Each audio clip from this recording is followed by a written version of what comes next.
Hey everyone, today I'm going to be talking about Pokémon Nuzlockes. Now you may be thinking one of two things right now. Either you're thinking, I have no idea what a Nuzlocke is, and if so, then I promise you're in the right place. And if you're thinking, I know exactly what Nuzlockes are, I've done 100 of them, then I highly suggest you stick around. You might learn something new that you can introduce into your locks in the future. Now I'm going to make this as quick and concise as I can, and as friendly as I can for beginners and Pokemon veterans alike, starting by explaining the Nuzlocke basics, common rules, lock variations, and then at the end, tips, tricks, and examples that even a seasoned Pokemon master could learn from. Let's get into it. Now first, I'm going to start off by explaining what is a Nuzlocke. A Nuzlocke is a self-regulated challenge in which you decide all the rules and limitations in order to make the game more difficult and exciting to play through. Although there are a certain set of standard Nuzlocke rules, you can create any set of restrictions in order to make the game harder and hopefully more fun. You can do this type of challenge with practically every main series turn-based Pokemon game, including tons of mods that exist online that are aimed at enhancing your experience. Now next, I'm going to talk about some of the standard Nuzlocke rules. The first rule of most Nuzlockes states that when your Pokemon is KO'd, it is no longer allowed to be used for the rest of the game. Now, some gamers allow certain scenarios to give them an opportunity to revive a Mon, but in general, when your Mon is KO'd, it is gone for good. This is the main element that makes Nuzlocke so difficult, because losing an extremely important Mon on your team can negatively impact the rest of your run and make it extremely tough to finish the game. I forget to mention a couple core aspects of Nuzlockes when I first recorded this, so I thought I'd just hop in here and let you guys know. A couple things that are very typical of your standard Pokemon Nuzlocke. First of all, most people like to nickname every single Mon that they acquire for their team. The main reason I feel like people like to do this is it just brings a level of sentimental value to each Pokemon, so that when, you lose a Mon, it just feels that much worse. And you really want to fight as hard as you can to keep every single Mon alive, because when they are KO'd, they are gone, baby. And then, of course, this might be maybe obvious to some of you, but typically, if you white out to a trainer, you lose your entire team. You black out and you go back to the Pokemon Center, your run is donezo. And a lot of people in this kind of scenario will just completely restart their game and start from the beginning, but you don't have to do this if you think that's a little harsh. You can always say that you can restart from the last gym or the last major fight, etc. So just wanted to put that out there. Let's get back into it. Another common rule is that when you enter a new route, you are only allowed to capture the first Pokemon that you encounter in that route. If you fail the capture, you cannot obtain a new Pokemon until you reach a brand new route. This heavily limits the amount of team members you can acquire, as well as the quality of Mons available to you, meaning your run can be quite difficult if you miss encounters or you just get bad Pokemon. The limitation of items is also common in Nuzlockes, some going as far as banning the use of all types of items, including held items, healing items, battle items, and TMs, with some choosing only to ban one or some of these. A neat variation of this rule that I'm a fan of is only allowing the use of items that are found out in the wild, but not any purchased items from stores or machines. But of course, if you want the highest challenge possible, you can just ban everything. Another common restriction is the limitation of your Pokemon's level. Most will restrict their Mons to the level of the strongest Pokemon on your next major boss's team. So if Cynthia's Garchomp is level 88, then you wouldn't level any of your Mons higher than that. This makes sure that you can't cheese your way through the run by just grinding and being grossly overleveled. But if you're having trouble with your lock, you can always nix this rule and make your Mons just a few levels stronger. Now, tons of variations to the Nuzlocke exist, such as the Egg Lock, a funny spin-off in which you are only allowed to use Mons that came from eggs your friends were generous enough to gift you, or troll you with. Mono-type Nuzlockes are interesting, in which you can only use Mons that share a certain typing, or even even theme-based locks, where you use mons specifically that share characteristics such as being from the forest, or caves, or the desert.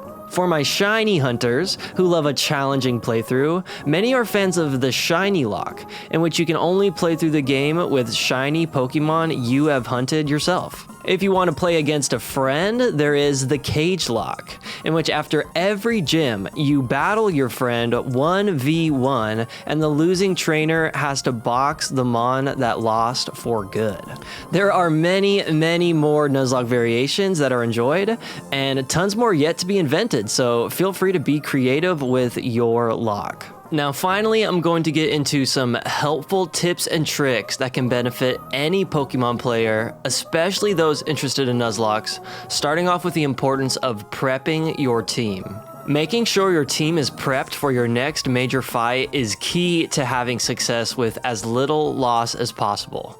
Things you should consider include what type of Pokemon you'll be battling against, what items and abilities they will have, and what moves they will be able to use against you. All of this information is helpful to planning your team and making sure you have as many options as possible. Not only do you want strong, super effective attacks, you may also want good defensive options, such as water types to swap in and eat a fire move from, say, Flannery's Torkoal, or an Intimidate user to help reduce damage from powerful physical attackers, such as Norman's Vigoroth and Slaking. You should also carefully consider your mon's moves and held item choices before a major battle if you have the opportunity and rule set to make adjustments. Something small, such as having a tech move like Grass Knot on your Empoleon to hit other water types, or giving a Lumberry to an important mon to make sure it is not affected by any status, can make a very large difference towards success. Next, I want to talk about the importance of gaining information about your opponent, and especially considering speed stats. Now this goes back to preparing your team a bit, but even deeper, because information is literally everything in Pokemon. The more you know about your opponent, the more you can make plays that benefit you with little risk. Most importantly, knowing speed stats is essential because knowing whether or not you will attack first on each turn can be the difference between losing a mon and saving one. If you're not aware of the fact that Slaking is deceivingly fast, base 100 speed stat, then you might learn the hard way when it outspeeds your Pokemon and one-shots it with a powerful move. Your options in a situation like this are to attempt to drop Slaking's speed with something like Thunder Wave, or drop its attack with Intimidate or Screens, and you can also outspeed it with the help of Tailwind or a Choice Scarf if available. When looking out for items and abilities, you want to be especially careful of items such as choice items and the focus sash, which will allow your opponent to catch you off guard. Abilities such as Sturdy and Aftermath can similarly catch you slipping, so make sure you're paying close attention to your opponent's abilities and items. Once we get into a major battle, one thing you'll want to do is think ahead about your opponent's moves. During the battle, you will find much higher success if you can attempt to predict what moves and actions your opponent will make on each turn. Knowing your opponent is probably going for a grass move into your Swampert makes it a very easy decision for you to swap into a fire or flying type in the back of your party who won't take too much damage and can respond with a super effective attack. The use of Protect can be very nice to scout out what your opponent wants to do, so giving some of your Pokemon this move, if you can, is highly suggested. Against gym leaders, it can be especially helpful to predict any healing items your opponents might use. Assuming you do, you could be given an opportunity to set up a boost with, say, Dragon Dance, or even heal or swap to a better Mon for free without taking any damage. This can be risky though, because while most of the time your opponent will heal if they live on low HP, in some games there is a chance they will just attack if they see an opportunity to KO. So balancing your risk on turns like this is very important. Although you never love to do it, there are times during a battle when it is ideal for your success to actually let a mon get KO'd on purpose. The main advantage for this is that when your mon goes down, you are given a free swap, essentially a chance to bring in a Pokemon without it having to take a move from your opponent. Sometimes this is the best thing you can do if a Pokemon in the back can win the game, but cannot risk taking any damage or status by swapping in the middle of a turn. Knowing when to sack a mon to secure the win is a hard skill to teach and simply explain, but over time you will see opportunities and learn when a mon has done all it can do and can help the team the most by falling on the sword and giving another mon a free swap into its place to take the dub. Alright guys, now I'm going to attempt to walk you through my thought process when I'm going through a Nuzlocke style battle, things I might think about, and what I might do in certain situations. So here we're looking at Volkner's team from BDSP. This is actually his rematch team when you fight him the second time. And as you can see, he's got a team stacked with electric types. And he should always lead off with this Drizzle Pelipper. So Pelipper's going to lead off. It's going to drop the rain, which as you can see, he has lots of things that like the rain, thunder, surf on his Raichu. He's got surf and thunder on his Lantern. He's got thunder Jolteon, and he's got thunder Electivire. So the rain is really good for him. Here on the right, you can see my team. Sadly, I don't have anything that can deal with the rain really, unless I put like, I could learn Sunny Day on like maybe my Rapidash or my Roserade, but I didn't even think it was worth it the first time I went through this fight, so I did not. Let's get into it. He leads off with Pelipper. As you can see, he has a focus sash on his Luxray, and that's pretty scary and annoying to deal with. So I always love to come in when I can with a Stealth Rock Setter, and my Golem does have Stealth Rocks, and it has Sturdy, so it's going to guarantee live at least one hit from any massive attack. So I'll lead in with my Golem, full HP, to probably take a Hydro Pump from this Pelipper. He's going to live on 1 HP. He's going to drop the Stealth Rocks. Now for the rest of the game, anytime that Volkner switches in a mon, it's going to lose a little bit of HP, and the Focus Sash on his Luxray is going to be broken. And that is very, very important for me, because I don't want this guy living on 1 HP and clapping back. I want him gone. So my Golem is going to live on 1 HP. This is probably a scenario, honestly, actually, there may be a situation where conserving my Golem is actually better than sacking it. And let me tell you why. Choice Scarf Raichu. Every time this Raichu uses a move, it's going to be locked into that move thanks to the choice item. So if I can bait Raichu into using a Thunder right as I switch in my 1 HP Golem, it's going to be immune to the Thunder thanks to its ground typing, and I'm going to get a free Earthquake into literally every single mon on this team except for Pelipper. So I may actually want to save my Golem on this turn. Let's see, what would it do again? It would Hydro Pump or it would Ice Beam. Unfortunately, I don't have the best swap in the world for either of those. Except for maybe Pepe, my Empoleon. My Empoleon actually resists every single attack this Pelipper has. So on this turn, I may bring in my Pepe to eat an attack. Unfortunately, my Empoleon has a horrible matchup against every mon on this team. So every opportunity I can use it as a pivot to get into better position may actually be really beneficial to me, because otherwise it's not doing a ton, besides maybe getting off a big water move if it can, and it looks like it's really not going to. So Empoleon might come in on this turn, eat an attack, and then Pelipper could maybe U-turn into another mon, in which I would probably use a water move, a new mon comes in, and who knows what's going to come in, but let's say Raichu comes in. That would probably be best case scenario, because we know Raichu is going to want to click Thunder into my Empoleon. And here is where saving Golem is really, really good, because I eat the Thunder with Golem, and then Raichu has to hard swap. And maybe Pelipper is still alive, maybe it's not.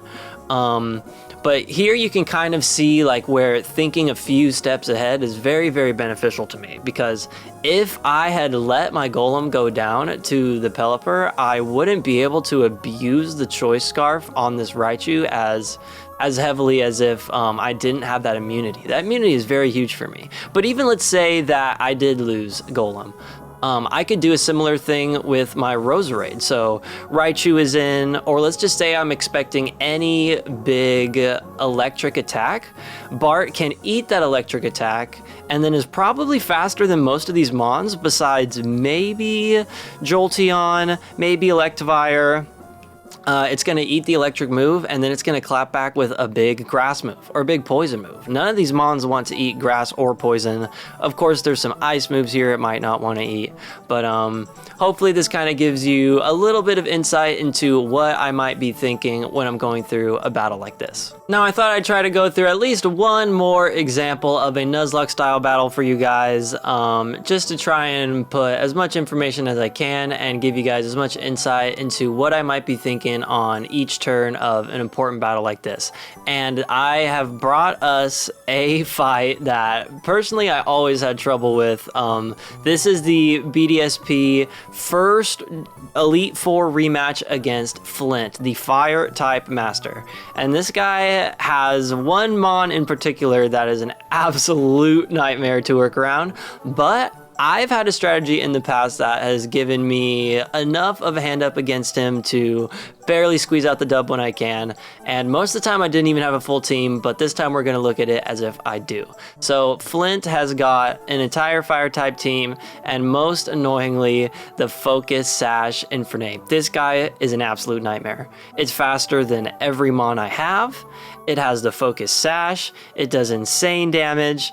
And it's really, really hard to deal with if you don't have a very good plan. So he's going to lead off with the Houndoom, of course. I probably lead off with my Golem just to get off the rocks as soon as I can. My second best option, I guess, is to just lead off with Empoleon and just start going for water moves. Start going straight for water moves. If I'm lucky, Empoleon could maybe even get all the way through the first few Mons before Infernape comes out. But here's the problem with that. I need to get Golem in safely before Infernape or Rapidash have entered the field. I guess Rapidash wouldn't be the worst thing in the world. It probably 2-hit KOs me with an Iron Tail, honestly. So I need Golem to drop the rocks early. I could just say, I'm going to lead him, I'm going to drop the rocks against the Houndoom, but here's what's scary about Houndoom. Dark Pulse, Nasty Plot. That is extremely scary. If it does either one of those things, if it Nasty Plots or if it happens to Dark Pulse flinch me, and it's a 2-hit KO against Golem, I practically lose like right then and there. So I think I want to lead Empoleon, attempt to get the KO on the Houndoom before things can get out of hand in the lead there, and then hopefully it swaps into maybe Flareon, or if it does swap into Rapidash, hopefully I can live a couple hits with Golem long enough to drop the rocks and deal with the Infernape's Focus Sash. So let's say I've done everything perfectly. The first few Mons are gone. Infernape is on the field with the Focus Sash broken thanks to my rocks. And let's say I have done so with Pepe in the lead. The main move that Infernape has that is very, very frustrating for me is probably the close combat. It does so much damage. It hits everything on my team for amazing damage except probably my Crobat. And even then, I'll let you know it does a pretty annoying amount of damage. So this is where Protect comes in. Very, very clutch. I was telling you guys about Protect earlier. It's amazing in situations like this. Close combat generally only has 5 power points. He can only use the move 5 times. And I'm pretty sure I did the math on this last time. He's not PP up max. He would have 8 if he did, but he's only going to have 5. So I can do a little bit of Protect stalling to try to get myself in a decent enough of position to where what I want to do really is have him use his last close combat and be in a position to KO him on the same turn. So what I may do is say that Empoleon is standing in front of Infernape. I know it wants to use close combat. I'm going to protect. That's one. He's going to use it again because it's super effective. He still sees me there. I'm at full HP. He wants to KO me. I will switch to Crobat, 4 times resistance. I'm going to eat it. That's 2 close combats down. He probably uses Thunder Punch now, so I'm going to protect Crobat. He uses 1 Thunder Punch. Not really worth counting those. He's got a lot of them, and I don't think I'm going to stall them all. So I have to eat another Thunder Punch now. Or sorry, I have to deal with the Thunder Punch. This is where if Golem is still alive, hopefully he is, I can swap back to my Golem, immune, eat the Thunder Punch, I won't take any damage, and then I know he wants to close combat again. So I can protect the first close combat, and then he's probably going to do it again. On the 4th close combat, I can swap back to my Crobat, take as minimal damage as I can, and then he wants to Thunder Punch one more time. I'm going to protect just to stall and think probably. I don't know why I counted again. He's only used 4 close combats, is what we're worried about the most. I can go back to my Golem to eat the Thunder Punch, and then he's going to close combat a 5th time on my Protect. Now I'm sitting Golem in front of the Infernape, and he has no more close combats. Now, as you can see, it does have Mach Punch, which is super effective, and it does a very good chunk of damage, unfortunately, especially thanks to Iron Fist. So it is going to hurt. If I'm lucky, I could just live the hit right there and hit him with an Earthquake, super effective, and KO him. If I'm unlucky, the Mach Punch is actually going to KO me, and maybe Pepe could live a Mach Punch and, you know, retaliate with a Surf or a Scald, or my second best option is to bring in Sukan, and that's not even a very good option because I'm going to die to a Thunder Punch. So as you can see, this fight is very, very frustrating and relies a lot on the damage rolls, but this is just kind of my thought process, how I try to squeeze out the best advantage I can by wasting away his PP of the close combat using Protects. Well guys, that's going to be it for this video. Hopefully you learned something new about Nuzlocks and are excited to try your own Nuzlocke in the near future. I think Nuzlocks are a ton of fun. They really bring a whole new just dimension to the classic Pokemon experience and a lot of challenge and excitement to your playthrough. So thanks so much for watching. Guys, if you want to see live on stream how I handle a Nuzlocke, I'm actually starting a brand new Heart Gold Hardcore chat lock in which every single major decision I have to make about the game is decided democratically by you and the homies on stream. So if you're interested in checking that out, make sure you follow me over on Twitch, twitch.tv/poisontongueboy. I generally stream Monday, Wednesday, Fridays in the evenings, sometimes on the weekend nights as well. So I'd love to have you around, having fun and hanging out with us. And let me know down below, honestly, if you have any questions, if anything I didn't explain well enough, or if you'd like me to explain anything further. Maybe I could make a new video in the future and just kind of expand upon any certain topic. So thank you guys so much again for watching and supporting, and I will see you guys on the next one. Peace!